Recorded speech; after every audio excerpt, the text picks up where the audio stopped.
Você já ouviu falar na economia prateada ou faz alguma ideia do que esse termo quer dizer? Eu já te adianto que se você empreende, principalmente se o seu foco é o público feminino, compreender esse termo é bem interessante. E mais, o prateado desse nome não tem a ver com a prata, moeda não, mas sim com o grupo de pessoas que faz ela circular. Oi, eu sou a Esther e esse é o Demodê, um espaço em que a gente é multi-assunto. A gente fala de história, cultura, moda, beleza e tem uns bate-papos bem interessantes. E falando de bate-papo, eu já adianto também outra coisa, vou dar um spoiler aqui. Esse mês a gente vai ter 2 entrevistas, 2 bate-papos nada Demodê para continuar na nossa saga de entrevistas. Então se eu fosse você, eu ativava todas as notificações para não perder nada. Hoje a gente vai falar sobre economia prateada e sobre a participação do público feminino nesse mercado. Lembra que no início do vídeo eu falei que o prateado nesse nome, economia prateada, não tem relação com a prata de moeda, dinheiro? Pois bem, nesse sentido, o prateado tem relação com os cabelos grisalhos das pessoas mais velhas.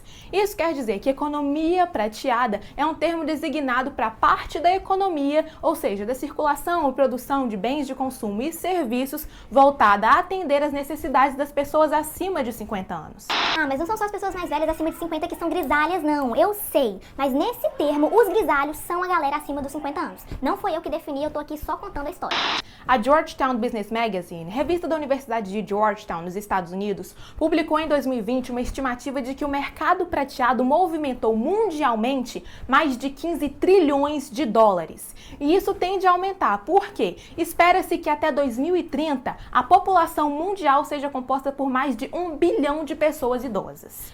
E essas últimas informações batem muito de frente com uma pauta que também tem sido bastante discutida nos últimos tempos, que é a do etarismo, o preconceito com base na idade das pessoas. Olha só que infelicidade, a pessoa não pode nem ser velha em paz. Apesar de existir todo um discurso de valorização da sabedoria dos mais velhos, das experiências deles e de tudo que eles podem nos ensinar, a gente sabe que por muitas vezes isso fica só na teoria, porque a prática nos mostra bastante o contrário.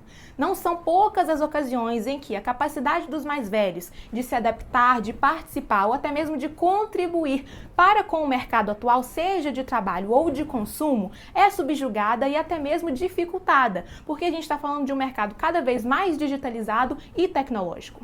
Nesse panorama, de acordo com uma pesquisa feita pela agência de estratégia de comunicação Fleishman Hillard, 65% dos idosos que eles entrevistaram disseram que as marcas não estão adaptadas para atender às suas necessidades, e 52% disseram que têm muita dificuldade de encontrar o que desejam.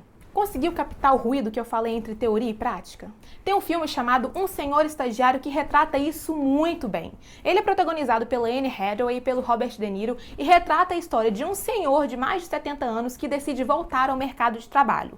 Ele assume a vaga de estagiário em uma empresa de e-commerce, ou seja, uma empresa digital, do ramo da moda inclusive, que é liderada por uma jovem que está tendo muita dificuldade de conciliar sua vida pessoal com sua vida profissional, principalmente porque ela está à frente de um negócio que cresce exponencialmente e ela não tem muita experiência.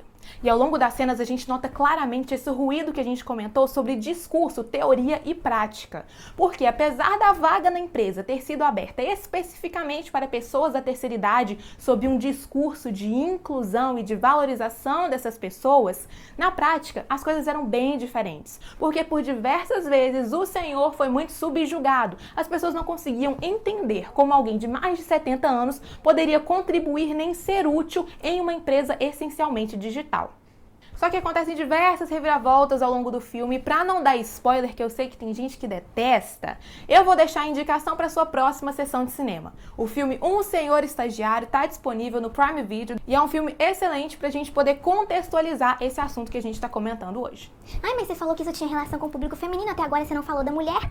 Se você tiver um pouquinho de paciência, a gente vai chegar lá.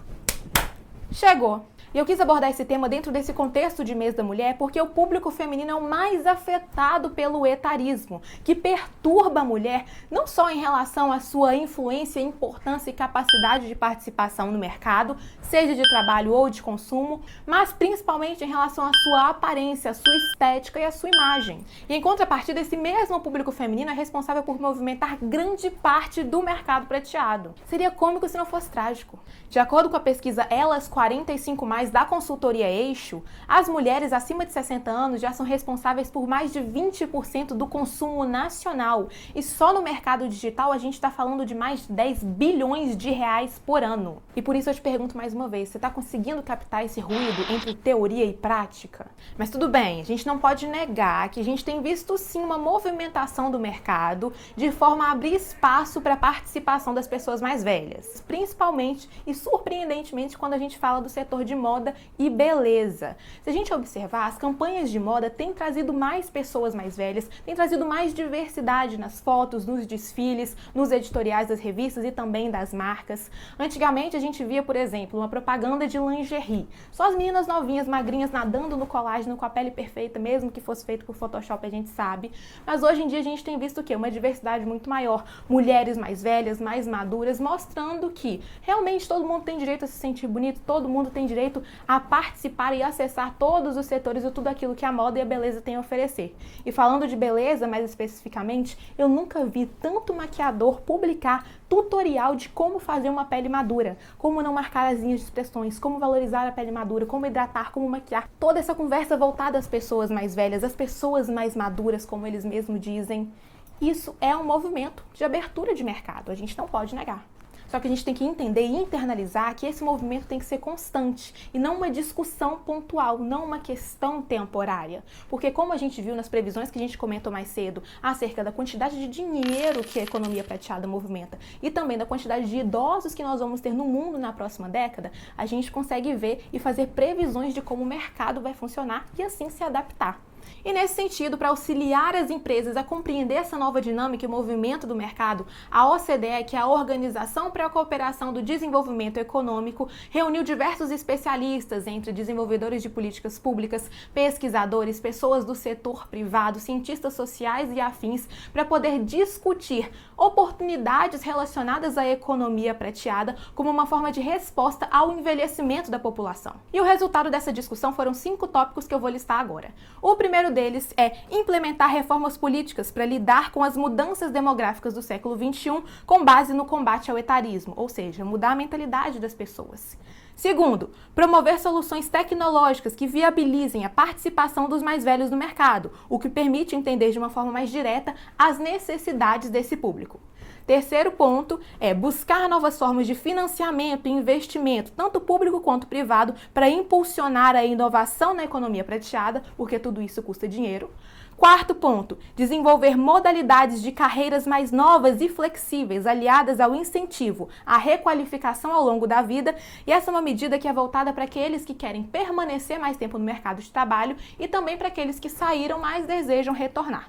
E a quinta e última medida é incentivar o empreendedorismo social, focado em impactar a sociedade e construir estruturas que permitam que todos esses esforços em conjunto atinjam as suas finalidades. E compreender essa dinâmica de mercado, como eu falei no início do vídeo, é muito importante para os empreendedores que fornecem produtos ou prestam serviços, principalmente para aqueles que têm como foco o público feminino, porque a gente viu como a mulher brilha quando o assunto é o mercado prateado.